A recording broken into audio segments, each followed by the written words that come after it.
Tem uma questão de que tudo na vida tem que ser produtivo.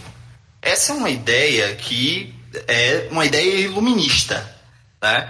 Nós temos que produzir. E o jogo em si, e aí eu vou dizer uma coisa que pode parecer muito controversa, mas que filosoficamente cabe.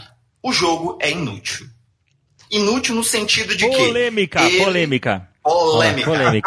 Inútil no sentido... Opa, vamos lá. Peraí, tem que render isso agora.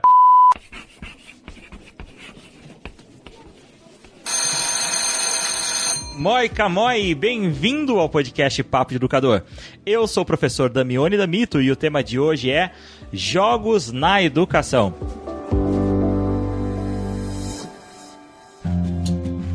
Muito bem, bem-vindos a mais um podcast Papo de Educador. É um prazer trazer para vocês mais um conteúdo que eu acho de extrema importância no nosso contexto. É um tema que eu confesso que eu não acho que é tão falado. Eu tenho ouvido falar bastante, porque eu convivo com pessoas que são ligadas a esse tema. Eu não sei porque eu fico fazendo mistério para falar o tema, todos vocês já sabem, vocês viram no título do episódio. O tema de hoje é jogos na educação.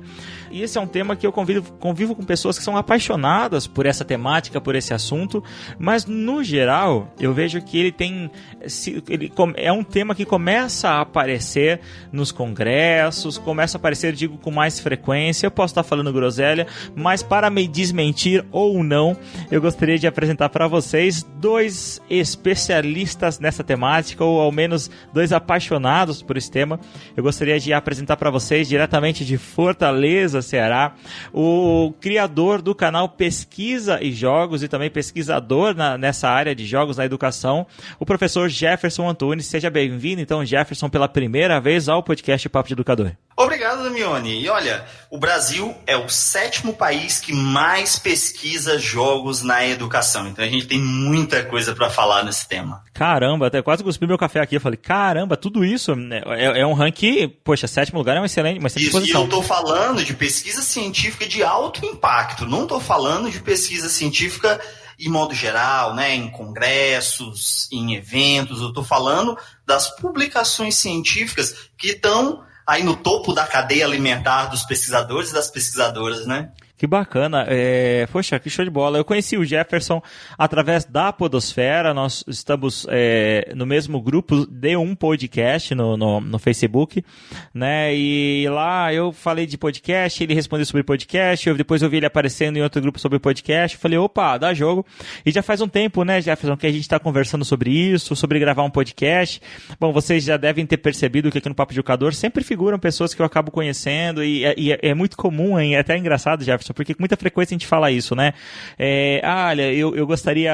a gente está há muito tempo tentando gravar podcast, porque vai uma curiosidade de bastidores para vocês. Muitas vezes a gente tenta gravar o podcast, mas as agendas não batem, ou então o tema ele esfria, ou então tem outros temas que são considerados temas quentes, ou seja, temas que são mais urgentes, eles acabam, devido ao contexto atual que nós estamos vivendo, então eles acabam passando na frente. Às vezes acontece, não é o caso desse episódio, mas o episódio ele é gravado, mas ele só vai pro ar meses depois. Então acontece bastante isso, e logo vocês vão ver um episódio que eu vou falar eu vou falar bastante sobre os bastidores da produção de podcast, e vai ser bastante interessante. E eu queria aproveitar esse embalo e também apresentar para vocês um professor muito querido, um amigo meu. Tivemos altas aventuras nas longínquas terras da Finlândia, que é o professor... que é o professor José Luiz. Ele é professor do Instituto Federal Macaé, um entusiasta em jogos. Toda vez que eu penso em jogos, olha, vou ser sincero, toda vez que eu penso em jogos, existem duas pessoas que eu penso. Primeiro, no Zé Luiz, porque ele estava comigo ali no dia a dia e sempre falava dessa temática de jogos, e é um apaixonado por jogos, e pelo professor Jefferson pela pesquisa. Então, bem-vindo. É a primeira vez no podcast Papo Educador, Zé? Acho que sim, Damiani.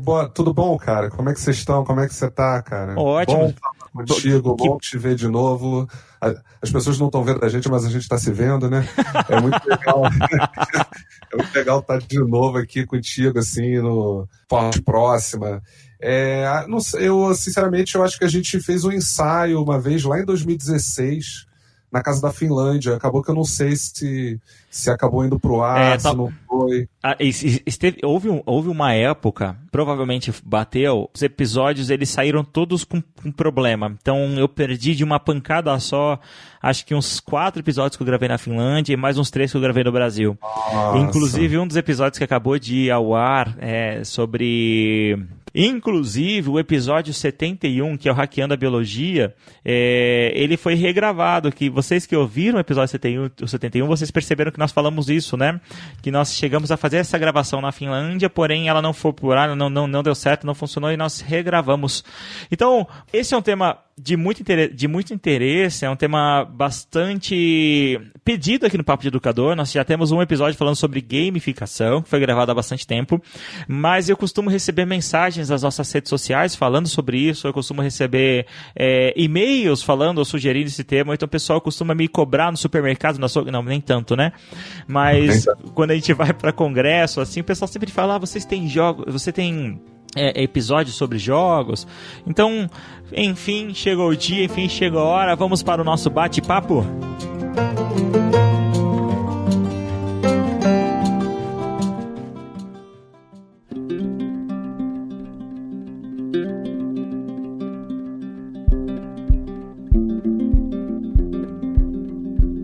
Para começar esse nosso bate-papo sobre jogos, eu gostaria de ter um panorama, assim, primeiro explicando para as pessoas por que colocar um jogo, né, usar essa dinâmica de jogos na sala de aula não é uma heresia. Porque muita gente, olha, acredite, eu já ouvi uma vez isso no congresso, foi bastante interessante, que um professor falou assim que trabalhava com gamificação e com jogos na sala de aula. E aí houve um burburinho lá no fundo da sala, eu falei, quando eu falo fundo da sala, eu estava falando com professores, era um programa de formação de professores. E tinha um grupinho, eu falei, gente, o que está acontecendo aqui? O que causou? Ele falou, não, isso aí para mim é perda de tempo, isso aí é enrolação. Então, e eu acredito que talvez não tenham sido os primeiros ou os últimos a falarem isso. Então eu gostaria de começar fazendo essa defesa, né, do uso de jogos. E por que nós devemos usar? Quais são os grandes ganhos e potenciais do uso de jogos na educação? Damione, tem muito essa coisa, assim, de que o jogo não é uma coisa séria, né? O jogo é só uma brincadeira. Ele não teria muito valor, é uma coisa que está ligado, por estar muito ligado ao universo da criança, o jogo, a brincadeira, né? Parece que ele não pode fazer parte do universo dos adultos. Então eu acho que, por exemplo, o professor, quando ele se mostra resistente à utilização de jogos ou práticas de jogos, mecânicas de jogos, né, na sala de aula e com os alunos dele, ele pode ter essa visão de que aquilo é brincadeira, que a escola é uma coisa séria, não é uma brincadeira, que aí então essas coisas não podem se comunicar, entendeu? Eu tenho um pouco essa visão. Quer dizer, eu acho que eles pensam isso, né? Eu com certeza não tenho essa visão. Tem uma questão de que tudo na vida tem que ser produtivo. Essa é uma ideia que é uma ideia iluminista, né? Nós temos que produzir. E o jogo em si, e aí eu vou dizer uma coisa que pode parecer muito controversa, mas que filosoficamente cabe. O jogo é inútil. Inútil no sentido de polêmica. Inútil no sentido... Opa, vamos lá. Peraí, tem que render isso agora. Vamos lá. Ele é inútil no sentido que ele não propõe gerar valor, né? Ele não tem um valor de troca. Você não joga e sai moeda do videogame, né? Porque o que é que há controvérsias. Aí tem, mas digamos que é exceção, não é regra, né? Exceção não pode explicar regra, né? Vamos lá. Então o que acontece? Nós procuramos na nossa vida sobreviver. E na sociedade capitalista a sobrevivência está ligada ao quê? À geração de valor, portanto a geração de capital. O jogo em si, ele não gera capital. Por isso, ele não tem essa utilidade pragmática para a sobrevivência do ser humano. E justamente por isso que os jogos são tão interessantes. Porque eles têm um desafio, né, que é totalmente inútil, já que você não vai ganhar dinheiro com isso, salvo as exceções, né, mas que tem um senso de objetivo claro, e aí eu estou citando a professora e design de jogos Jane McConnell, né? Um senso de objetivo claro, você sabe o que você precisa fazer para ganhar o jogo. E a todo tempo, ele está te dizendo o quê? O quão perto você está de ganhar o jogo. Isso é o feedback que o jogo lhe dá. Ele vai ter, todo jogo tem, um sistema de regras que vai eliminar as maneiras óbvias de ganhar o jogo. E se você aceita as regras, as metas e o sistema de feedback, você tem a participação voluntária, né? Ao aceitar tudo isso, ao aceitar o jogar. E é justamente dentro dessa questão, dentro desse universo da não utilidade, que os jogos são tão fascinantes para as pessoas que jogam. Uma vez que você está desprendido da materialidade de gerar valor. Você joga por jogar. Você não joga para gerar valor, você não joga, novamente, salvo as exceções, né? Você não joga para sobreviver. É um desafio inútil, mas que é prazeroso, porque daquilo que você está fazendo, sua vida não vai depender. Perfeito. Ai, caramba, eu nunca vi alguém falando de jogos de uma maneira tão técnica assim, né? Escreve aí, vai. Caramba, olha isso, você vai entrar pros anais aqui do Papo de Educador. Isso seria o que eu ouvi um termo essa semana passada, que pela primeira vez, seria o edutretenimento. Ah, é verdade. Né? Vocês estão habituados com esse termo ou não? Sim, eu li sobre ele aí também há pouco tempo, né? Que eu achei interessante, que seja, ou seja, é um entretenimento que ao mesmo tempo educa, né? Ou que treina. Se eu fosse falar assim dos benefícios, e eu não sei qual é a ordem adequada. Às vezes eu confesso para vocês que ouvem um podcast Papo de Educador, às vezes uma fala ou alguma ideia me traz aí um insight, e aí as ideias elas acabam se embaralhando, e eu tenho aí o constante esforço, treino de não colocar a carroça na frente dos bois, né? Mas aí eu tenho uma questão. Eu para falar de jogos na educação, eu obrigatoriamente tenho que falar de gamificação? Não. Eu também vou concluir que não, porque, afinal, jogos existem antes da gamificação. Exato. Fale mais sobre isso. O uso de jogos na educação é algo recente ou não? Olha só, principalmente os jogos matemáticos, né, eles são utilizados há muito tempo, né? Se você for pensar enigmas matemáticos que são utilizados para ensinar, jogos onde você está lidando com diferentes proporções, né? Massas, sabe, de objetos e encaixe de objetos, lidam com geometria. Então, assim, esse é um campo muito antigo mesmo, assim, né? Vai ser difícil eu ensinar sem utilizar, às vezes, essas estratégias lúdicas, né? E isso não é gamificação. Entendi. Então, vamos então entrar nessa seara, né? O que é gamificação em relação aos jogos? Nós já tivemos um podcast aqui, um episódio especial do podcast Papo de Educador. Talvez ainda era da época do podcast Papo de Professor. Inclusive, eu já aproveitar e fazer um parênteses nesse momento, nesse episódio, agradecendo as pessoas que estão chegando agora no Papo de Educador. Tem muita gente que está chegando agora. E é engraçado que essas pessoas, elas me perguntam, elas sempre enviam e-mail ou comentam nos episódios, falando, pô, Damiani, mas é papo de professor ou papo de educador? Você que está chegando agora, recentemente, no Papo de Educador, eu gostaria de te contar que o Papo de Educador começou lá em 2015 como Papo de Professor. Foi então que ao final de 2017, início de 2018, nós viramos a página aí e hoje somos Papo de Educador. Mas é claro, nós tínhamos uma grande quantidade de conteúdo e a gente não ia simplesmente jogar fora por causa do nome, né? Então, por isso que no site Papo de Educador, você encontra vários episódios do podcast Papo de Professor.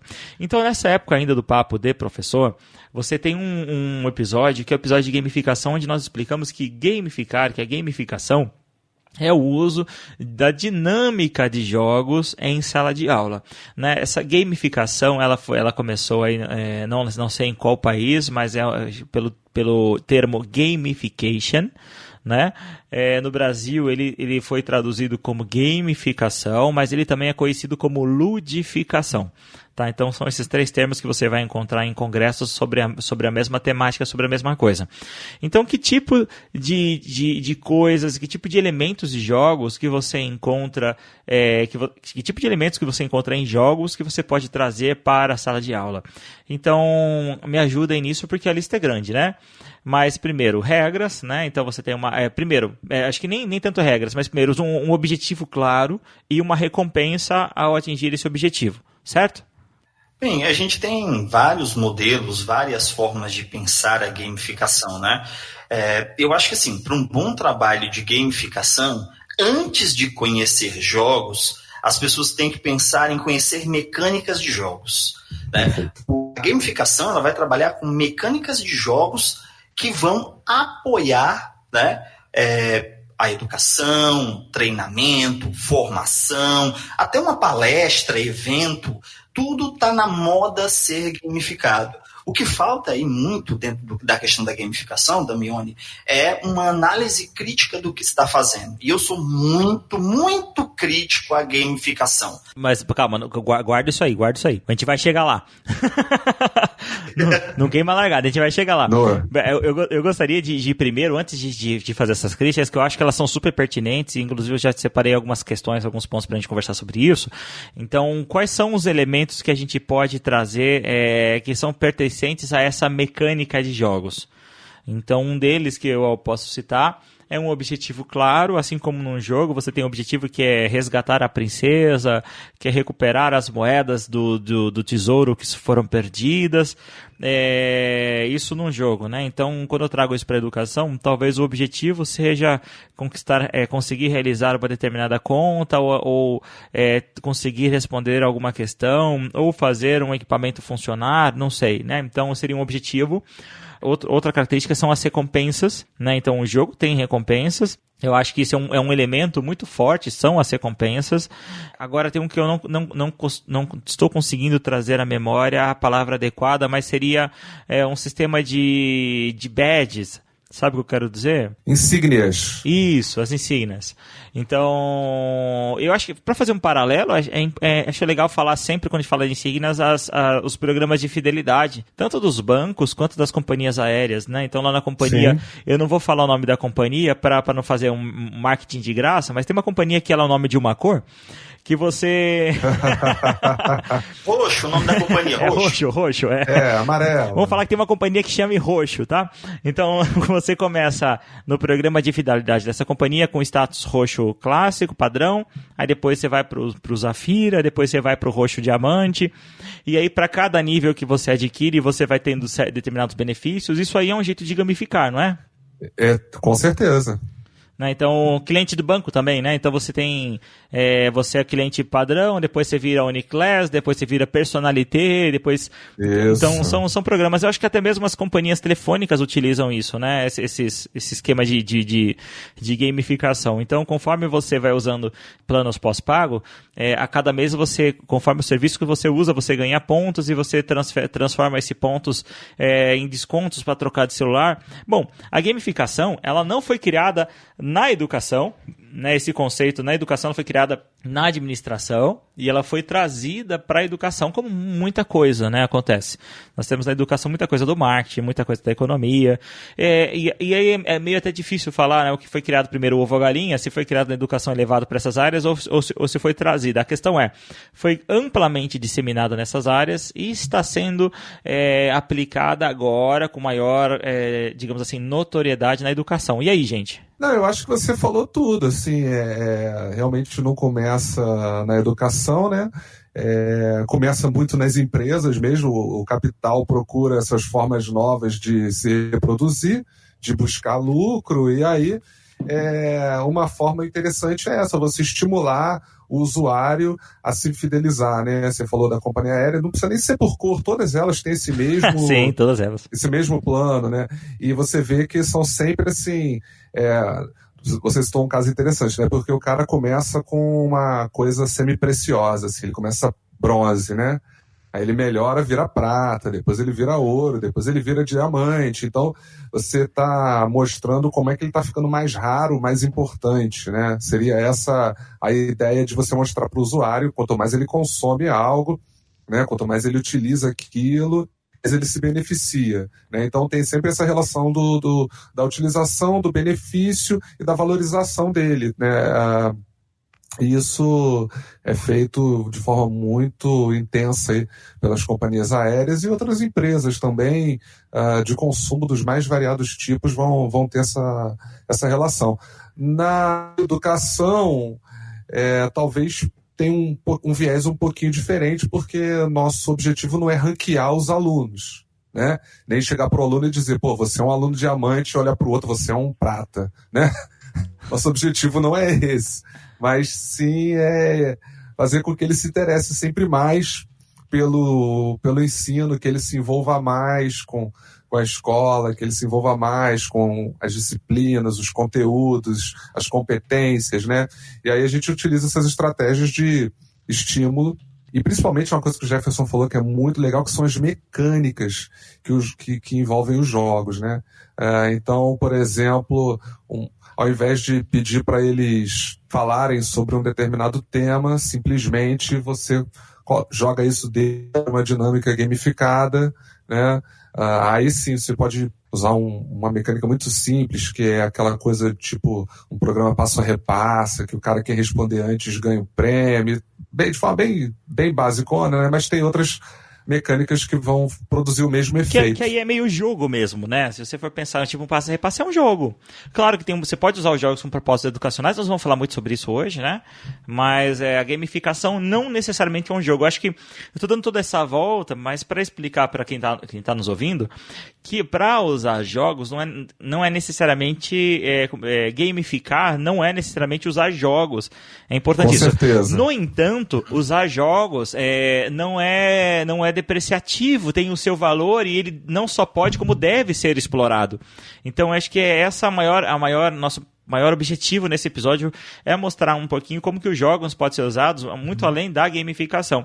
E você sabe que às vezes a gente não para refletir, mas a gente está em contato com essa educação gamificada há bastante tempo, né? Então, muitas vezes a gente faz as coisas ou tem experiências na educação com metodologias ditas inovadoras que são usadas há muitos anos, só que nós não colocamos nomes nos bois, né? Então, eu aposto que você que está nos ouvindo teve contato com gamificação ainda na sua infância. Você sabe como? Vocês têm ideia como aí? As professoras costumam usar a gamificação para suas crianças? É a famosa estrelinha no caderno, né? Então, sim. É a primeira badge, né? Exatamente. É o carimbo, né? Então, o primeiro badge que você teve em contato, de certa forma, é gamificação. Você atingiu o objetivo e recebeu a sua recompensa. Aí você vinha, eu pelo menos quando eu era pequeno, eu vinha todo feliz com um carimbo de estrela na minha testa.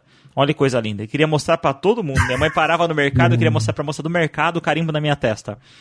Parece que hoje não é mais uma boa prática carimbar testas de crianças, né? Parece que não. Inclusive, se formou em que época? Bastante tempo, cara. Você tá falando aqui, Deixa quieto, né? Então, com certeza a tinta tinha chumbo, viu? Caramba. Isso explica muita coisa. Mas tinta com chumbo, podcaster. Pois é, é verdade. Tem uma relação. Olha, isso que eu não sei como que a gente sobreviveu até hoje, né, cara? É uma coisa absurda. O ser humano é resistente demais. Demais.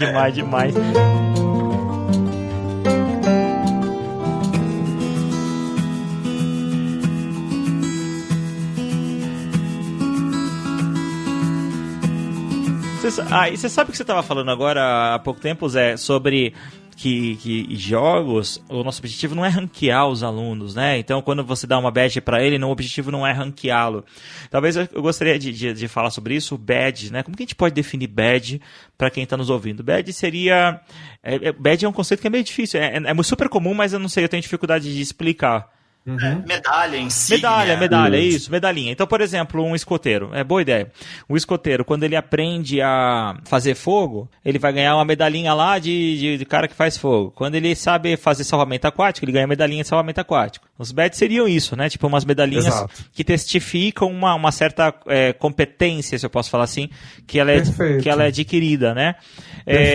Existe, inclusive, uma estratégia de aprendizagem que, não sei, talvez o Zé já deva ter ouvido falar, que na Finlândia está surgindo lá onde a gente estudou em Rank. Não sei se o Jefferson já ouviu falar, que é o Open Badge Based Learning. né, que é uma forma de você gerenciar as competências presentes no grupo de professores aí da sua equipe, da sua escola. Então você pode premiar, digamos assim, vou colocar entre aspas, tá? Premiar, não sei se essa seria a expressão adequada, mas você pode premiar aí os seus professores que adquiriram determinada competência. Vamos falar certificar, tá? Acho que é mais adequado, né? Exato. Você pode certificar o professor educador que adquiriu determinada competência com um badge, e o objetivo não é ranqueá-lo, assim como o Zé falou, lembrando que eu estou falando no contexto de professores agora e não de alunos, né? Mas para que dessa forma você consiga entender dentro da sua equipe de professores quem são que tem determinada competência, que pode ajudar a disseminar essa recompensa, ou então que pode ajudar a realizar determinada tarefa. Damione, achei bem legal isso que você falou. Quando a gente faz um trabalho em equipe, prima pelo trabalho colaborativo e cooperativo, isso é fundamental, né? Você reconhecer as competências de cada um, saber que as pessoas são diferentes, que elas têm habilidades e competências diferentes, mas que se elas trabalharem em grupo, elas podem somar essas competências, né, para poder gerar um produto melhor. Então, por exemplo, você é especialista em podcast, né? Vai ter um outro colega que é melhor em imagem, né? Vai ter um outro colega que é melhor em elaboração de texto. E aí, se você faz o reconhecimento dessas competências, todos esses colegas juntos produzem, né, um conteúdo muito significativo, porque a gente está juntando as características de cada um. E muitas vezes a gente, na sala de aula, não consegue fazer o reconhecimento dessa característica dos alunos individualmente. Então, o sistema de badges, insígnias, medalhas, ele pode ser um caminho para isso. Reconhecer que aquele aluno ele é muito bom em determinadas competências, aquele outro já não é tão bom, mas é muito bom em outras competências, e aí você consegue juntar essas duas pessoas, ou mais que duas pessoas, de forma que eles se complementem, né, quando estiverem realizando uma tarefa. E aí você tem, todos ganham, né? Apesar de ser jogo, é uma situação em que todos ganham, tá? Damione, deixa eu dar um exemplo, eu acho que vai ficar bem claro para o ouvinte, né? Quando a gente fala de gamificação, então, o uso de mecânicas de jogos, certo? Se a principal ideia é essa, né, a gente tem que pensar como é que a gente pode encaixar essas mecânicas. Eu tenho usado gamificação junto com as metodologias ativas, certo? Porque a gamificação, ela me ajuda a sistematizar muitas coisas. Eu não estou atrás de um sistema de badges, eu não estou atrás de um sistema de recompensas. Eu uso gamificação para sistematizar o meu espaço de sala de aula. Quando a gente faz um grupo de 5 estudantes, como é que funciona? Um faz o trabalho, 4 segura o cartaz, não é isso? Aliás, não, desculpa que eu sou um estudante dos anos 90, a gente segurava o cartaz. Hoje eu passo, a pessoa que passa o exame, né? Se você não sabe o que é um cartaz, certo? Você bota no Google e tem lá cartaz, trabalho de escola com cartaz. Eu tava pensando agora, o Jefferson acabou de se entregar. No celular, né? Agora eu fico olhando no celular para ver qual é. Tem um olhando no celular, o outro passando o slide, o outro servindo de enfeite, né? E uma pessoa apresentando o trabalho. E tem o cara que acende e apaga a luz, claro. Tá certo. Que é fundamental, afinal, a qualidade dos nossos data shows é horrível. Mas, vamos lá. Né, não estamos falando de tecnologia hoje. Então, o que é que eu faço? Quando a gente trabalha, no caso, vou dar um exemplo de como eu utilizei gamificação com aprendizagem baseada em times, né? O Team-Based Learning. Sim, perfeito. Aí, o que acontece? Eu precisava separar os grupos de estudantes. Só que quando você diz, pessoal, vocês não podem, né, escolher as panelinhas. E uma guerra civil é a mesma coisa, né? Se os alunos tivessem armas, inclusive, eles atirariam em você.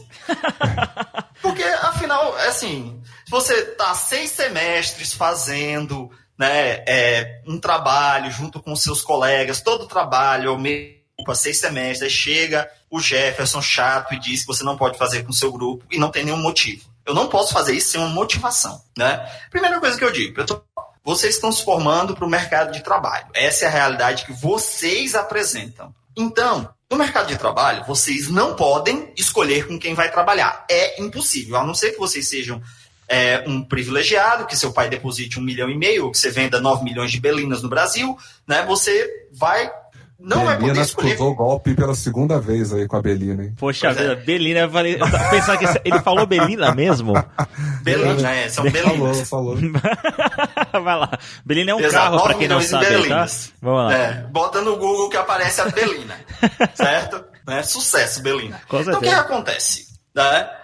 Dentro dos grupos, acaba ficando concentrado em 1 ou 2 estudantes as tarefas. Então, como é que eu fiz a gamificação? Eu pensei nos jogos de RPG. O jogo de RPG é um jogo narrativo, é um jogo colaborativo de contar histórias. As pessoas se reúnem, uma pessoa tem um papel de mestre ou mestra do jogo, e os demais são jogadores e jogadoras que, junto com o mestre ou a mestra, contam histórias. Só que naquele jogo, cada pessoa tem um papel. E eu trouxe essa mecânica de papel dos RPGs para divisão de grupo. Então, eu formulei 5 papéis. Os grupos seriam de 5 pessoas, certo? Tem uma pessoa que é a mediadora. Essa pessoa, ela é responsável por, dentro do espaço de sala de aula, checar o tempo, garantir que o grupo mantenha o foco na atividade, certo? É uma pessoa que vai articular o grupo na sala de aula.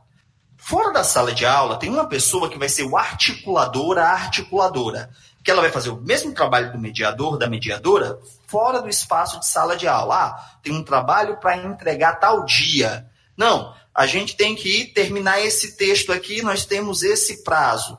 Nós estamos com essa dúvida aqui. E o que é que eu fiz? Eu criei um grupo do WhatsApp só com os articuladores.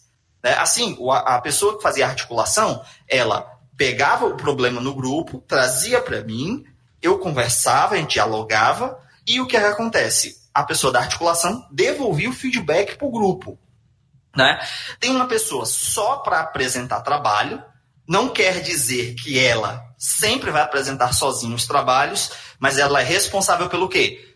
Slide, tempo de apresentação, e eu sempre trabalho com os tempos de apresentação de 10 minutos, eu estava ministrando na disciplina de metodologia do trabalho científico, eu sou o louco da metodologia do trabalho científico também. Aí o que acontece? Trabalho em congresso, 10 minutos para apresentar, 15 se o congresso for muito bom e maravilhoso. Então, existiam 10 minutos para apresentar os trabalhos, que já é para trazer a realidade. Vocês têm 10 minutos para apresentar. Estou fazendo com 2. Pois é, olha aí. E o que acontece? Tinha uma pessoa que é responsável pela redação do grupo, porque quando você passa um trabalho em grupo para redigir um texto, cada um vai fazer uma parte, eles vão juntar e fazer o que te entregar o Frankenstein. Isso. Então, o que acontece?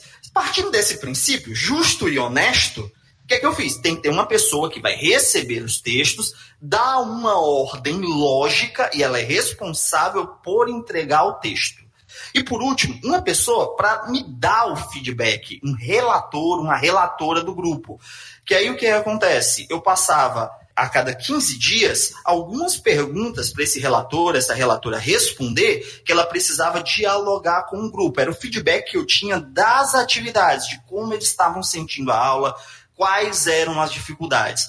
E o que acontece? É um processo de gamificação extremamente freiriano.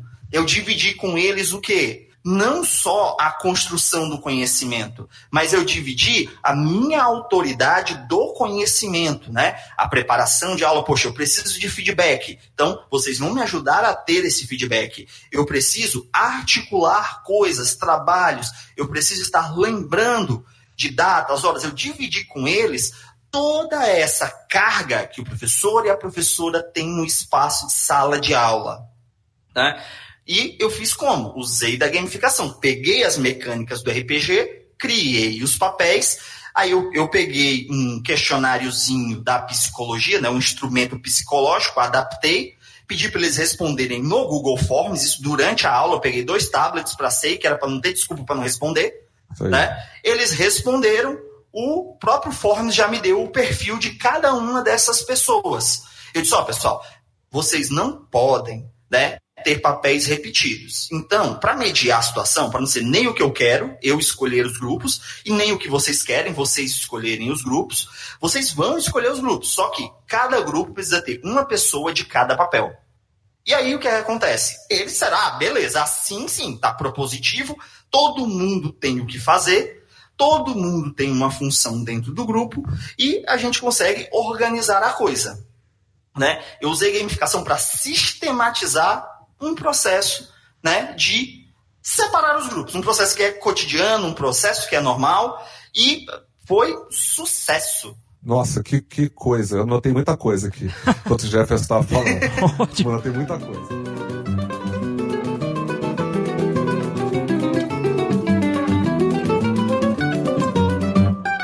Ô, gente, eu estou interrompendo esse episódio para dar alguns recados bastante interessantes para vocês. Então, são algumas oportunidades de formação que vocês não podem perder. Eu queria, primeiramente, antes de dar esse recado, agradecer os oficineiros que estiveram na minha oficina de podcasts educacionais na cidade de Recife, durante o Congresso Contra o E, no dia 30 de agosto. Foi um prazerzaço estar com você, conhecer pessoas que eu admiro demais, que têm um trabalho super legal. Então, obrigado por participarem da oficina. Existe também uma nova oportunidade de formação, você que não pôde estar lá no dia 30 em Recife, aqui no interior do estado de São Paulo, que é a formação chamada Currículo, Movimento Maker e BNCC, Itinerários Possíveis. Nesse evento, haverá um grupo de palestrantes super bacanas, super legais para falar sobre Movimento Maker e currículo escolar, aprendizagem criativa, pedagogia de projetos, avaliação dentro da perspectiva do fazer na educação, e tudo isso muito mão na massa. E uma notícia muito boa é que o podcast Papo de Educador tem 4 vagas para serem sorteadas entre os nossos ouvintes. Olha que bacana. Então, uma dessas vagas será sorteada entre os nossos seguidores do Instagram. Então, você tem que seguir lá e seguir a nossa imagem que vai estar falando sobre isso. Uma dessas vagas será sorteada no Facebook entre os nossos seguidores e 2 dessas vagas são reservadas para serem sorteadas entre os padrinhos do podcast Papo de Educador. Olha que bacana! Então, 2 dessas vagas serão exclusivas para os nossos padrinhos. Se você ainda não é padrinho do podcast Papo de Educador, é só você entrar no nosso site, tem lá o link na barra de ferramentas para você clicar. Também nesse post existe lá um link para que você possa saber mais dessa formação, para participar dessa formação e também ser um padrinho do podcast Papo de Educador, tá bom? Também mais um recado, deixa eu ver. Ah, legal. Se você quer colaborar com o podcast Papo de Educador, se você acredita no nosso trabalho e você acha que você pode nos ajudar, eu abri um formulário que também estará nos comentários desse post, na descrição deste episódio, para que você seja um voluntário do podcast Papo de Educador. Nós estamos aí criando um banco de voluntários de 3 funções diferentes. A primeira é revisor de áudio, para você ouvir. O que faz o revisor de áudio? Ele vai ouvir o episódio antes dele ser lançado para verificar se existe algum erro de edição, se tem um som muito alto ou muito baixo, se tem um silêncio. Isso geralmente acontece durante o processo de edição, por isso é muito importante revisar o áudio. Então não precisa ter um conhecimento técnico para executar essa função. Também a função de editor de imagem, que é para fazer a capa do episódio e as imagens de divulgação do Instagram e do Facebook. E também, por último e terceiro, o editor web, que é o cara que vai fazer a publicação em si do episódio no nosso site, que está em WordPress, e também fazer essa publicação nas redes sociais. Todas as vagas, elas não precisam de uma experiência profissional. No entanto, é importante que você tenha uma experiência prévia nessas tarefas, tá? Não será oferecido um curso ou um treinamento específico para fazer isso. Então, se você já tiver feito isso, mesmo que de maneira amadora, pode se inscrever sem problema. São tarefas bastante simples, né? Relativamente simples, claro, para quem já conhece, para quem já fez isso alguma vez. Vai ser um prazerzaço ter você aí caminhando do meu lado e ajudando o podcast Papo de Educador crescer cada vez mais. Também, para encerrar, já caminhando aí para vocês voltarem para esse episódio que eu sei que está muito legal, eu queria deixar um espaço para 2 projetos super legais que eu acredito muito. Eu vou começar a fazer isso com mais frequência no Papo de Educador. Então, o primeiro recado é da professora Andréa Barreto, que vai falar para vocês sobre o projeto Conectando Boas Práticas. E aí, Andréa, qual que é o seu recado? E aí, Damiani, tudo bem? E os ouvintes do Papo Educador? Tudo jóia? Eu tenho um convite para fazer a todos vocês, professores, coordenadores pedagógicos, diretores de todo o Brasil. Quem tiver uma prática inovadora, uma prática inspiradora, vamos compartilhar com os nossos pares, vamos compartilhar com o Brasil todo. É só entrar na nossa plataforma, que é a www.papoeducador.com.br, www.conectandosaberes.org/conectando boas práticas e leiam o regulamento, subam uma prática inspiradora e tenham uma boa sorte. Valeu aí, Damione. É isso aí, então vocês ouviram a Andrea falando aí sobre o Conectando Boas Práticas, e uma notícia boa é que ele foi prorrogado. Você tem até o dia 22/9 para enviar o seu projeto, não percam. Outro projeto super legal também é do Felipe, que já esteve aqui no podcast Papo de Educador, que tem o projeto Microzônia, que é um projeto fantástico. Eu acompanhei passo a passo desse projeto e você também deve fazer o mesmo, que eu achei o máximo. E aí, Felipe, fala um pouquinho pra gente do seu projeto. Olá, ouvintes do Papo de Educador. Aqui é o Felipe e eu sou diretor científico do Conector Ciência. Nós acabamos de lançar o Microzônia, um projeto inovador de divulgação científica sobre a Amazônia. Criamos um diário de campo disponível online com diversas informações interessantes sobre a diversidade de seres vivos e expressões culturais que vivenciamos durante a nossa pesquisa na Amazônia. No diário, mostramos também histórias de pessoas e organizações que ajudam a manter a floresta em pé com soluções sustentáveis. A linguagem do diário é acessível para os estudantes e tem um visual convidativo que reproduz o formato de postagem do Instagram. Além disso, você pode baixar nesse diário um tutorial para montar um microscópio portátil de baixo custo com seus estudantes. Todos os materiais educacionais do projeto Microzônia são gratuitos e podem ser usados na sala de aula. Acesse o site do Conector Ciência e na aba Projetos de Divulgação Científica, clique em Microzônia. Obrigado, Damione e ouvintes do Papo de Educador, e protejam a Amazônia. Esse então foi o Felipe com o projeto Microzônia. Um abração pro Felipe. O Felipe, conheci ele lá na Finlândia, foi muito bacana e é um cara que eu admiro muito, por essa gana, né, de fazer mais, de fazer melhor e de popularizar a ciência. Vamos então voltar para o nosso episódio.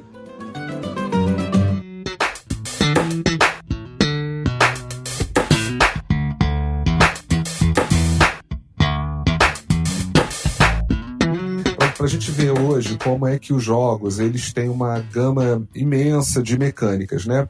Quando a gente fala de jogo de forma tradicional, talvez a primeira mecânica e a mais antiga, mais que vem à nossa cabeça, é a mecânica que chama em inglês roll and move, que é rolar e mover. Então, assim, o seu jogo, posso falar, né? O jogo da vida é assim, o banco imobiliário é assim, você rola os dados e anda o número de casas que caiu nos dados, certo? Essa é uma mecânica mega tradicional. A mecânica que o Jefferson estava falando chama Role Selection, ou seleção de papéis. E aí você vê como é que... E ela é uma mecânica muito usada nos jogos de tabuleiro também, né? Então você vê que técnicas de metodologias ativas como o Scrum, como o Six Hats Technique, né? A técnica dos 6 chapéus, o que são essas metodologias ativas? São seleção de papéis, não é isso? Nos 6 chapéus, um vai falar das coisas boas, outro vai falar das coisas ruins, um vai ser o mediador, o outro vai falar das coisas criativas, né?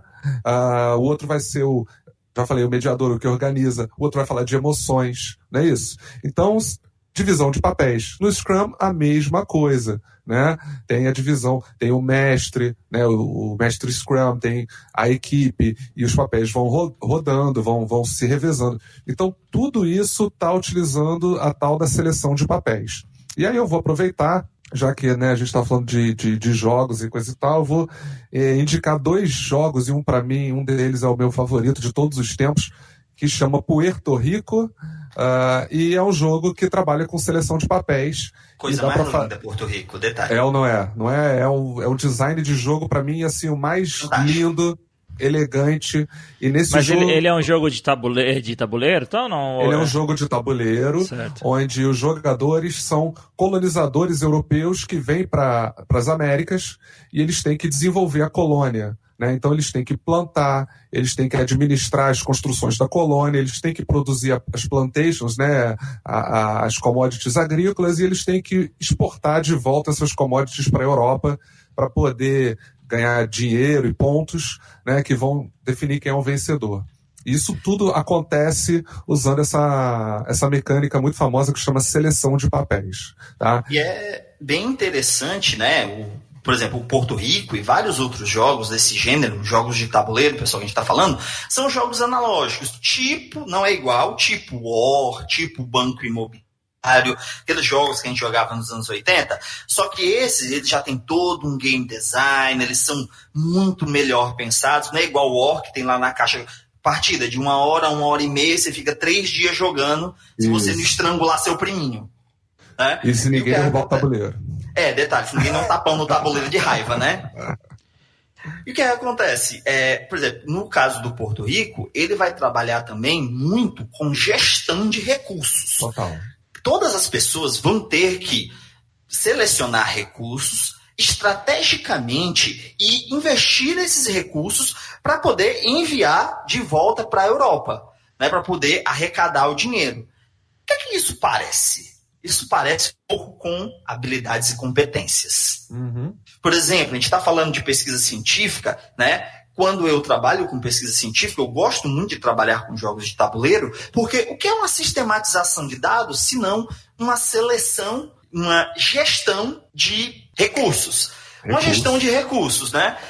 Então, o que acontece? É uma habilidade, uma competência muito importante na formação de pesquisadores e pesquisadoras. Mas quando é na vida que a gente tem oportunidade de ter uma experiência, seja real ou simulada, de gerenciar recursos. Exato. Né? Essa é a pegada que eu gosto dos jogos de tabuleiro. Essa é a pegada que eu gosto dos jogos. Poxa, a gente não tem tanta oportunidade assim na vida. Pensa aí você agora. Quantas oportunidades na vida você teve de gerir recursos? E quantas vezes você precisou dessa habilidade, dessa competência na sua vida? Se você tivesse, talvez, jogado jogos de tabuleiro que mexem com gestão de recursos, e aí é uma enormidade de jogos de tabuleiro que vão trabalhar com gestão de recursos, né? Você teria alguma experiência, mesmo que simulada, né? E isso serve para pesquisa científica, serve para quem está trabalhando na administração de empresas, serve para a nossa vida real. O jogo, ele vai influenciar você na vida real, justamente porque ele simula experiências que são importantes para a vida real. Perfeito. Quando o Jefferson, logo lá no início, falou sobre o que é o jogo e chamou de uma experiência inútil, e é claro que a gente entendeu o que ele estava querendo dizer com isso, o jogo tem essa capacidade de simular a realidade de forma indolor, vamos dizer assim, né? Você não vai sofrer as consequências daquilo. É um espaço mais seguro, né? Exatamente, é o espaço seguro, né?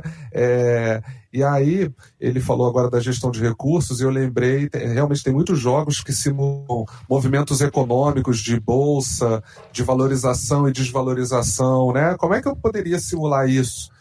A não ser pegando meu dinheiro, comprando as ações de uma empresa e depois chorando porque eu perdi tudo, né? Porque é o que acontece, né? Você investe, daqui a pouco você chora porque aquilo derreteu, né? Então, assim, utilizando uma mecânica de jogo de tabuleiro, várias, né? Tem uma mecânica famosa, chama Push Your Luck, né? Que é tipo tenta a sorte, seria alguma coisa nesse sentido, assim. É meio difícil traduzir alguns desses termos. Não teria como eu fazer isso sem ser de forma simulada, sem ser utilizando um jogo. Ou eu vou utilizar um jogo para simular esse tipo de coisa, ou eu vou para a vida real e vou perder meu dinheiro.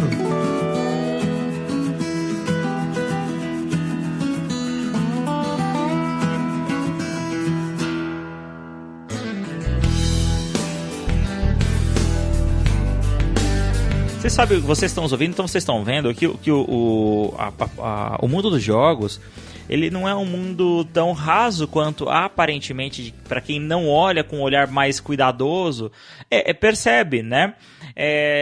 Então, eu acho que, como tudo na educação, sempre que nós formos executar uma atividade, principalmente essas atividades ditas inovadoras ou então ativas, é importante que haja um lastro pedagógico, né? Que haja uma intencionalidade pedagógica por trás disso, que essa atividade seja uma atividade planejada, que haja uma intencionalidade clara, um objetivo claro em relação, que seja totalmente alinhado ao currículo que você esteja apresentando, aos objetivos de aprendizagem, ou seja, não é jogo por jogar, não é jogar por jogar, não é jogar para passar o tempo, tempo, não é jogar para brincar. Ok, jogar por jogar, jogar para passar o tempo, tem o seu papel na vida humana, tem o seu papel na nossa vida social, mas é importante deixar claro, e nós não estamos desprezando ou menosprezando isso, tá? A questão é, nós estamos direcionando a nossa lupa para a aplicação educacional dos jogos, né?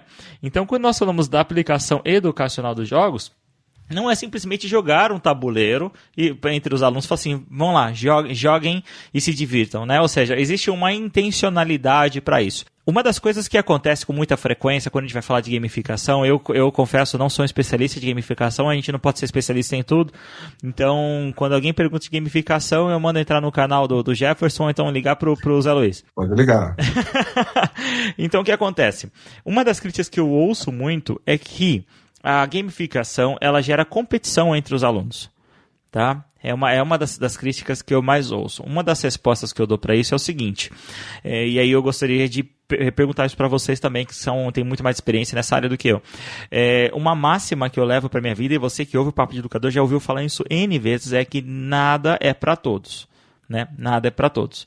Então, se você tem uma turma que é extremamente competitiva, talvez a gamificação não seja a melhor estratégia para começar. Apesar que eu acredito que deve agora haver alguma estratégia gamificada ou algum jogo que colabore para isso. Tem muito. Joguei a bola para vocês agora. Bate no peito aí e faz o gol. Vamos lá. Eu concordo demais. Olha, para mim, por exemplo, o sistema de badges. Se a gente for fazer o ranqueamento dos estudantes, você está fazendo o quê? Você está mudando uma questão estética. Ela é meramente estética. Se eu colocar um papel com as notas dos estudantes na parede, e se eu colocar as badges na parede, é a mesma coisa mudando a estética. Essa é uma crítica muito comum, né? O que acontece? É você ir além da questão estética. A gente acaba pensando muito, e os autores, o Mark Prensky, o Cap, eles vão se focar muito nessas questões da estética. Porque eu acho que são autores, e algumas autoras, inclusive, que não estão na realidade educacional, né? Então, o que acontece? Pense, o que você precisa na sua realidade? A ferramenta tem que se adequar a você e a sua sala de aula. Você é a autoridade do conhecimento. Você conhece os seus estudantes, você conhece as suas dificuldades. Então, é você quem deve julgar o que deve ser usado. Não existem só jogos competitivos, existem jogos cooperativos. E esses são os tipos de jogos que eu mais gosto e que eu mais estudo. Somos dois. Vamos jogar Pandemic junto, então. Pandemic, eu trabalhei com Pandemic, inclusive, já, mas isso é outra história, né? Pandemic é um barato. Episódio 2. Trabalhei com a turma de medicina adaptando Pandemic com um jogo cooperativo para a gente trabalhar pandemia, endemia na sala de aula nos cursos de medicina da UFCA. Foi uma experiência bem bacana. Maravilha. Então, o que acontece? Se você... minha sala é muito competitiva. Competição é natural do ser humano, né? Aí a gente tem várias evidências antropológicas, né? Aí, um que eu gosto muito de citar é o trabalho da Margaret Mead, que eu acho que é uma das antropólogas mais fantásticas, né, dos Estados Unidos, que ela vai pesquisar junto com tribos norte-americanas. E ela vai ver que realmente, tanto a colaboração como a competição faz parte do cotidiano dessas tribos. E ela entende o quê? Que isso é natural do ser humano. Eu não estou aqui para negar a competição, mas o que a gente pensa é o quê? Que a competição tem muito espaço. Pensa um pouquinho. Você já viu um jogo cooperativo na TV? Eles existem. Você já viu um jogo cooperativo no YouTube? Eles existem, né? Falta nos apropriarmos dessa cultura. E o jogo, como sendo uma manifestação da cultura, existe uma necessidade de nós conhecermos mais jogos a partir do momento que nós desejamos aplicar. Então, por exemplo, mecânicas de seleção de papéis, como a que eu citei, como o José citou, né? Elas podem ser mecânicas colaborativas. A ideia do jogo colaborativo é jogarmos uns com os outros, não uns contra os outros. A competição, ela gera uma onda que descaracteriza o ser humano. Isso está corretíssimo. Humberto Maturana vai dizer o quê? Que a competição é a negação do outro. Para você ganhar, eu tenho de perder. Então, dentro do contexto educacional, o quanto isso cabe? Eu trabalhei com uma forma cooperativa de gamificação, né, além dessa seleção de papéis, utilizando uma moeda. Né? Dentro da sala de aula, o que é que eu combinei com meus estudantes? Tinha um trabalho, uma atividade que eu ia fazer uma série de perguntas sorteadas, usei um dado de 20 lados para sortear, porque a gente usa dado de RPG para tudo, que é bonito. Né? A gente tem que dar alguma estética também, né? Estética é importante, muitas vezes. Então, o que acontece? Essa ideia cingiu em que o grupo tinha que preparar o apresentador, a apresentadora do grupo, para responder uma série de questões sobre os elementos da introdução de artigos científicos. Também usei na disciplina de metodologia do trabalho científico. Então, o que acontece? E eu disse a eles, não vai valer nota, vai valer ponto. E esses pontos podem ser usados para diversas coisas. Por exemplo, se você quiser entregar um trabalho com um dia de atraso, você gasta 2 pontos e entrega o trabalho com um dia de atraso. Bacana. Né? E a ideia principal, o que eu queria que eles fizessem? Se você sabe o conteúdo, você consegue ensinar. Eu parti desse princípio. Então, o meu princípio não era fazer com que eles respondessem as questões. Era que eles ensinassem o colega. Teve que ser o apresentador, mas podia ser qualquer outro. E eu utilizei da estratégia gamificada para que eles colaborassem no sentido de dividir, de compartilhar a aprendizagem, né? E eu, como professor da disciplina, eu seria uma espécie de adversário.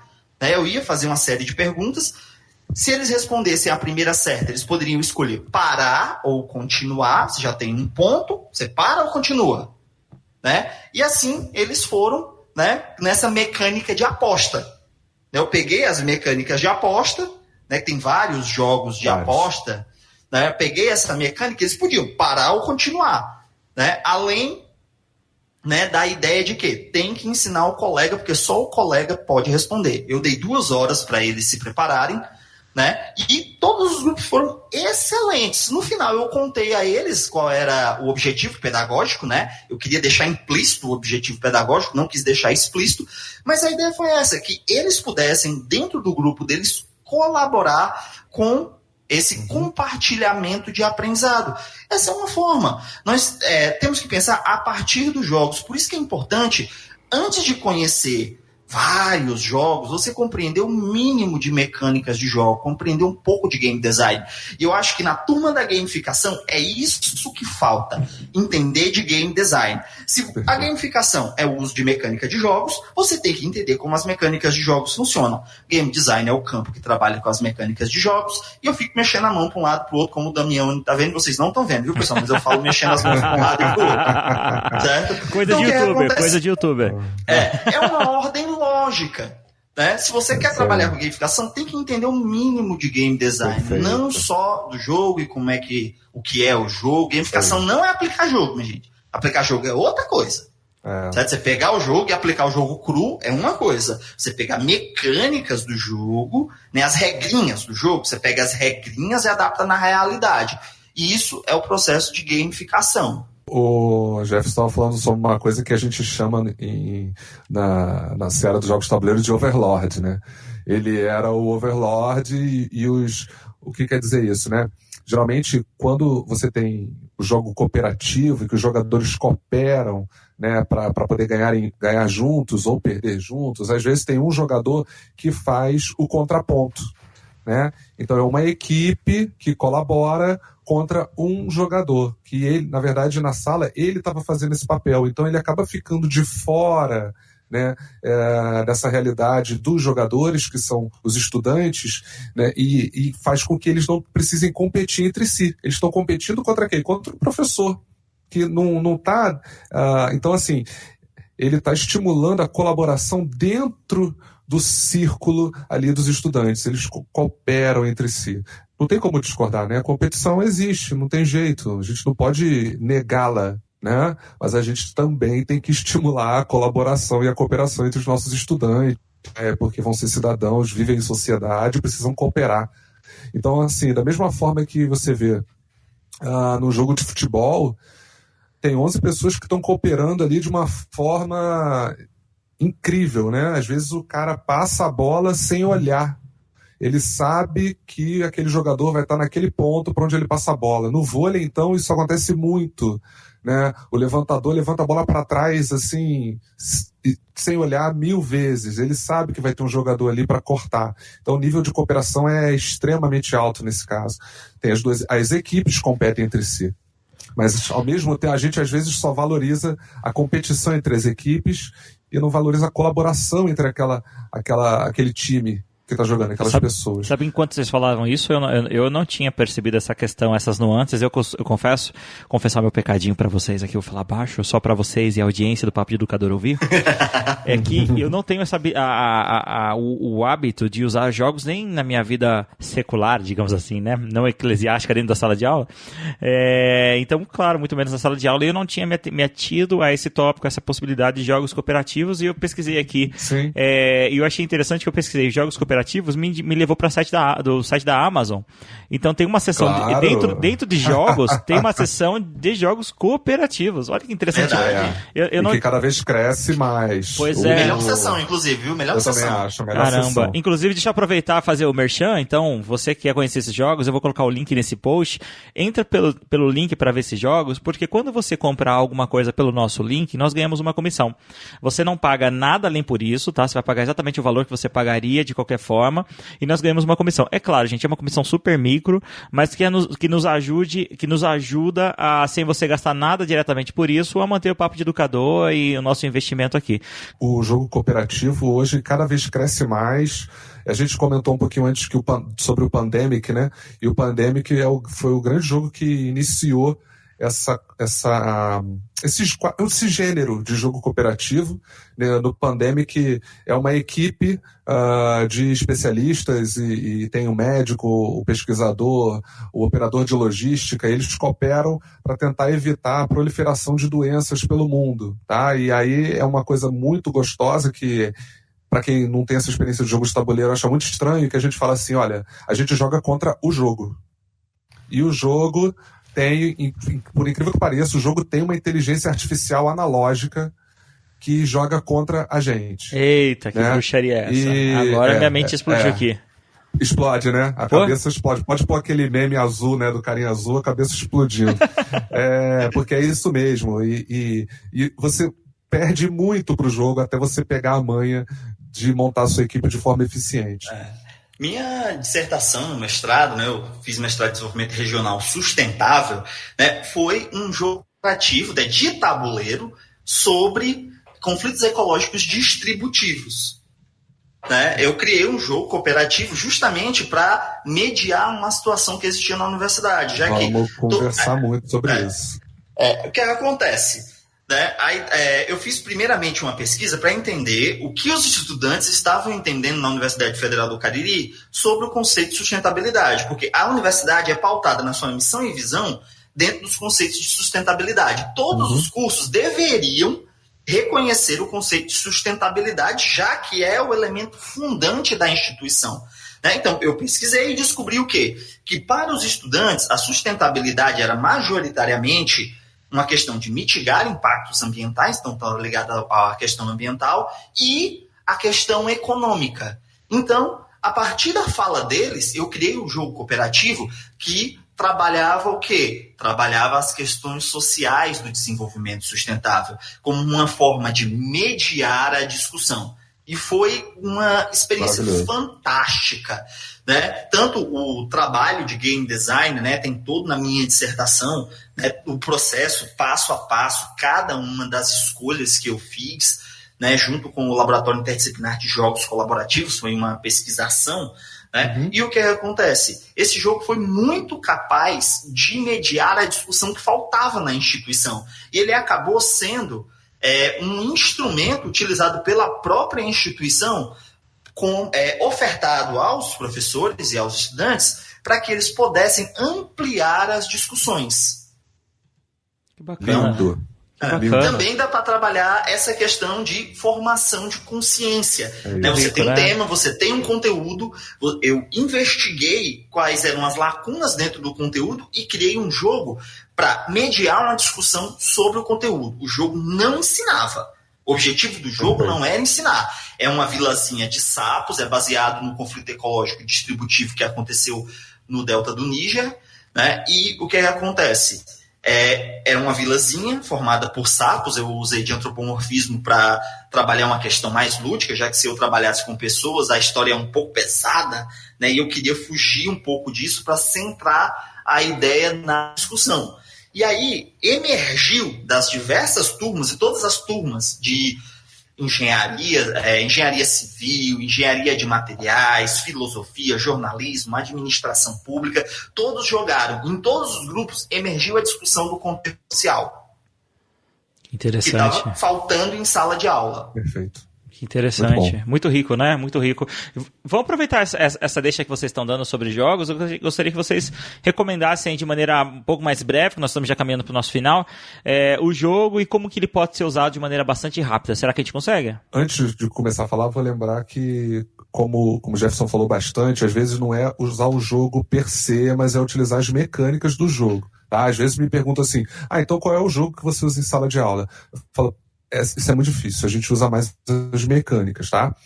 Mas eu vou citar uma coisa assim de destino, sei lá, né, que foi interessante. No sábado passado eu estava dando uma oficina, né, sobre aprendizado baseado em projetos, e eu resolvi começar a oficina usando um elemento de jogo, do jogo chamado Dixit. Ele tem umas cartas lindas, muito bem desenhadas.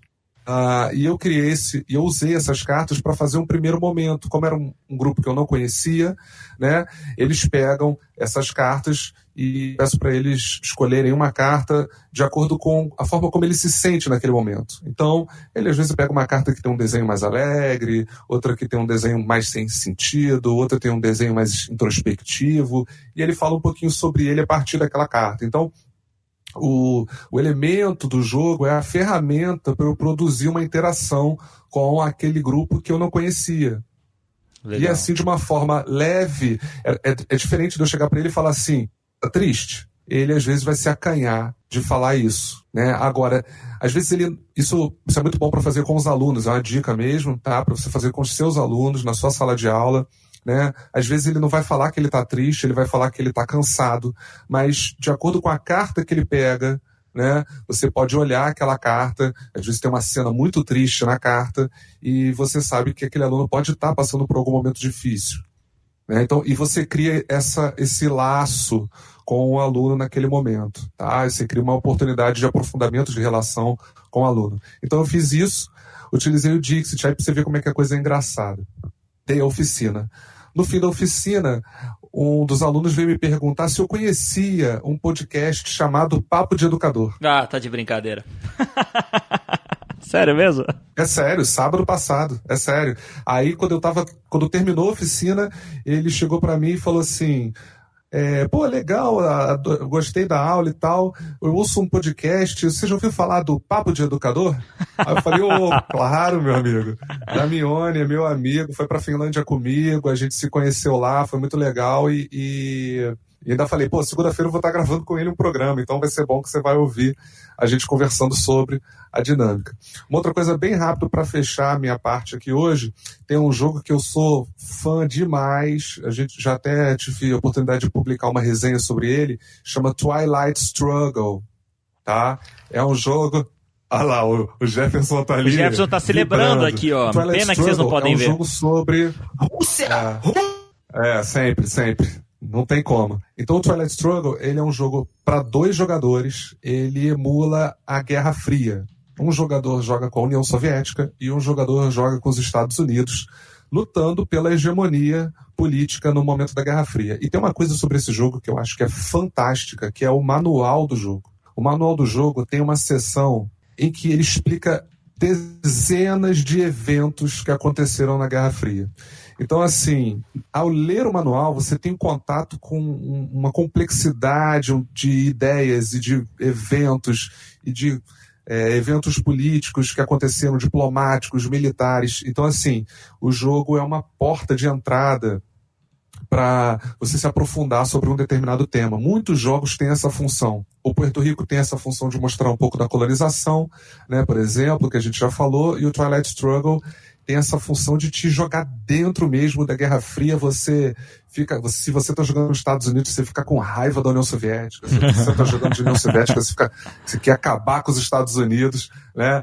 Você quer que a revolução aconteça logo em Cuba para eles poderem te ajudar, e é uma imersão assim fantástica, tá? Então, o jogo também pode ter essa função de te apresentar um tema e te aprofundar num tema. Para você que é professor, professora de arquitetura, design, administração pública, que trabalha temas de gestão de cidade, para não dizer que a gente não falou de jogos digitais, né? Já que somos amantes de jogos, mas eu também gosto muito de jogos analógicos do que digitais.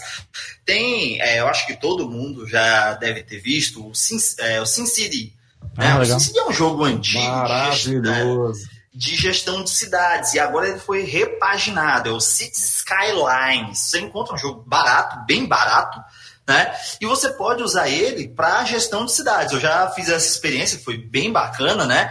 Basicamente é o quê? Você vai construir a cidade. Só que o jogo, você não bota casa por casa, você faz o zoneamento, né? Então, para trabalhar plano diretor municipal, na disciplina de gestão de serviços públicos em cidades e territórios, o que é que eu fiz? Eu coloquei o jogo, né, para rodar, e eu estava no controle do jogo. E os estudantes, as estudantes, eram vereadores, servidores públicos, sociedade civil organizada, que estavam participando de reuniões. Olha a mecânica do RPG de novo. Eu trouxe, né, a mecânica do RPG para gamificar um game.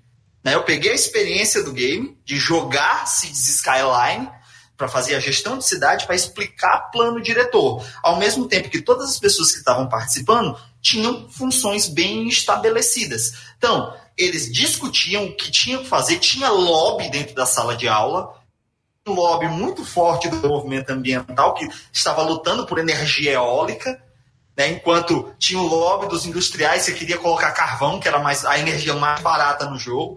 Eles discutiam e eu fazia o papel da empreiteira, né? Aí, nesse meio tempo, a gente tratou de licitação também, tratamos de pregão, né? De todos esses elementos no jogo, né? E o jogo é legal porque ele te dá um feedback do que está acontecendo na cidade, se as pessoas estão insatisfeitas, se o dinheiro está acabando, né? Se está faltando água, se está faltando energia, e tudo isso as pessoas pensavam, discutiam e decidiam, e eu implementava, né? Então, Cities Skyline é um ótimo jogo para tratar de gestão de cidades, é só dar esse focozinho que é bem interessante.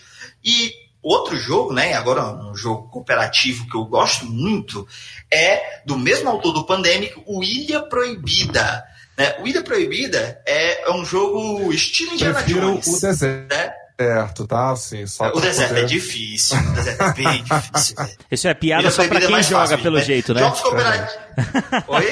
Isso é piada só pra quem joga, é isso? Jogos cooperativos costumam ser difíceis, né? Jogos cooperativos costumam ser mais difíceis do que jogos competitivos, já que você vai jogar normalmente contra o jogo, nessa espécie de inteligência artificial analógica que o jogo tem. Então, o que acontece? No Ilha Proibida, os jogadores e jogadoras são um grupo de exploradores e exploradoras, é estilo Indiana Jones, né? Inclusive eu uso com a musiquinha do Indiana Jones junto, né? Que é para dar todo o clima. E você tem, cada jogador vai ter um papel dentro do jogo, tem suas habilidades, certo? E aí, cada jogadora vai ter que escolher como vai captar os recursos, o que tem que fazer, o outro tem que ajudar. Ao mesmo tempo, a ilha está afundando, né? E ele vai trabalhar uma coisa muito importante: tomada de decisão. A maioria dos jogos cooperativos vão trabalhar com tomada de decisão. Gosto dele porque a tomada de decisão tem que ser rápida, ela é muito impactante, porque a ilha está afundando, você tem o clima. E usar o jogo, contando a história do jogo, aumenta a imersão. Às vezes a gente acaba utilizando o jogo sem utilizar esses elementos que o próprio jogo traz. Você diz, o jogo é assim, assim, assim. Você explica tecnicamente, né? Você explica a regra tecnicamente. Essa é uma experiência de jogar. Quando você explica o jogo a partir da história que o próprio jogo traz, todo jogo traz uma história, a não ser que seja um jogo abstrato, né? Como um jogo da velha. Por exemplo, o jogo da velha não tem história. né? Mas quando você pega, por exemplo, Ilha Proibida, tem toda a historinha, que eles são um grupo de exploradores que veio buscar relíquias antigas em uma ilha que está afundando. Aí eu uso a música para emergir e eu tenho que fazer eles ter uma experiência do quê? O que é que eu tento fazer, né? Qual é o meu objetivo educacional ao usar esse jogo? É trabalhar a tomada de decisão. E mais uma vez, quando na vida nós temos oportunidades de simular experiências impactantes de tomada de decisão estratégica, certo? Então, pensar os jogos dessa forma, né? Poxa, qual é o objetivo educacional?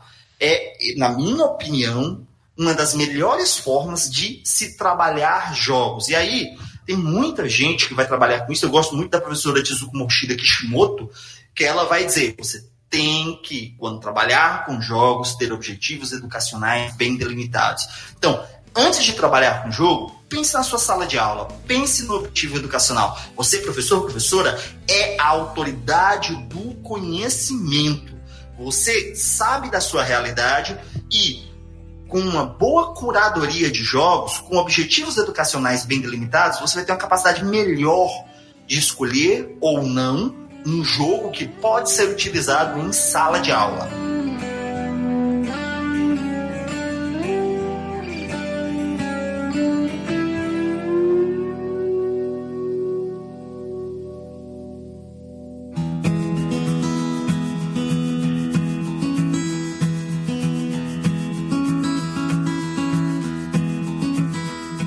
Bacana, gente.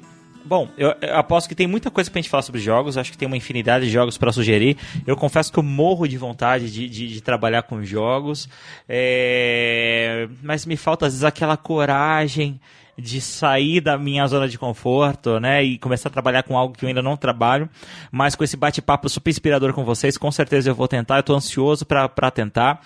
Então eu queria agradecer vocês e queria convidar para você que está nos ouvindo, que já trabalha com jogos, que quer compartilhar sua experiência, envie um e-mail para contato@papodeeducador.com.br ou então deixe seu comentário nesse post ou nas nossas redes sociais.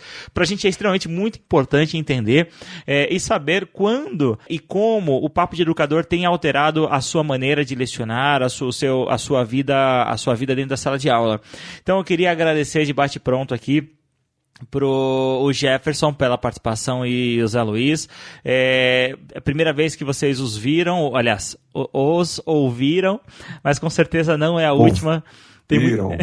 Pois é, tem muita coisa pra gente conversar aqui, então muito obrigado e deixa aí a oportunidade agora para vocês se despedirem e deixarem uma recomendação ou contato de vocês. Hermione, eu queria agradecer muito pelo convite, assim, é uma honra mesmo, porque a gente ultrapassa os laços de amizade, né, e começa também a trabalhar junto, então é muito legal, assim, poder falar de uma coisa que eu gosto muito, uma coisa que acabou ressignificando um pouco a minha noção do ser professor, né? Depois que eu inseri as práticas de jogos e as mecânicas de jogos na minha sala de aula, eu me sinto muito mais assim completo, sabe? Enquanto docente. E poder falar disso para as outras pessoas é muito legal, assim, poder tentar inspirar outros, né, a mudar também suas práticas, a incluir mais a visão do estudante, porque quando a gente usa jogos, o estudante acaba tendo um papel muito central, né,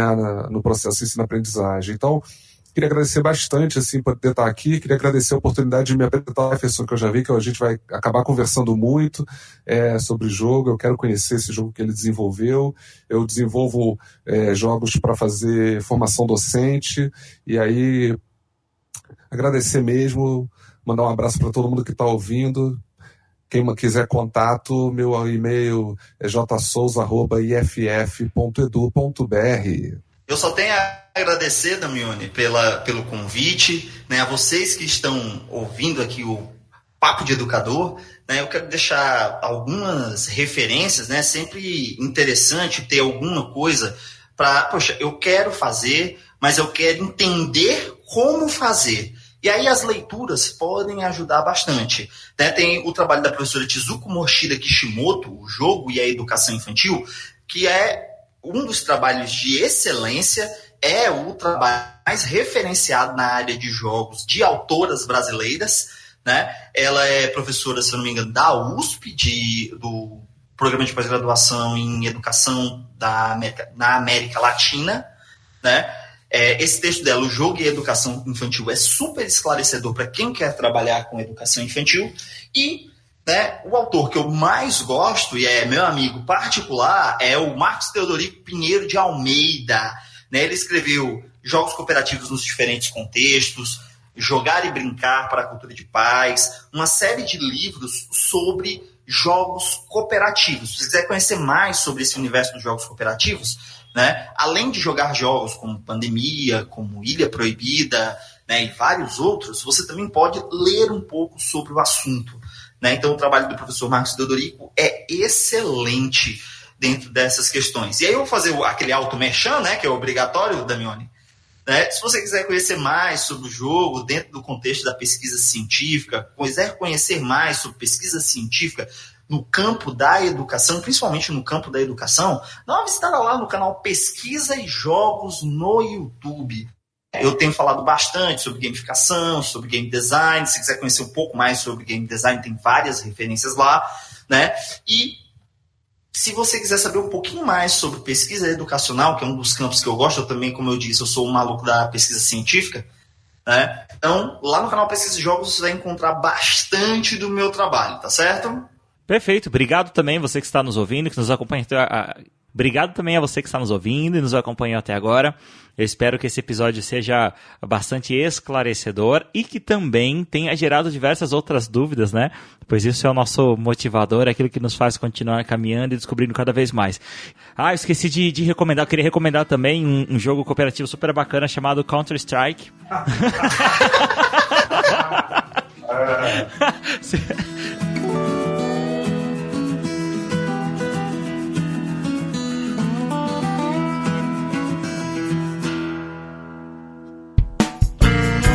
A edição desse podcast foi feita por bancodecerebros.com.br. Podcast Papo de Educador.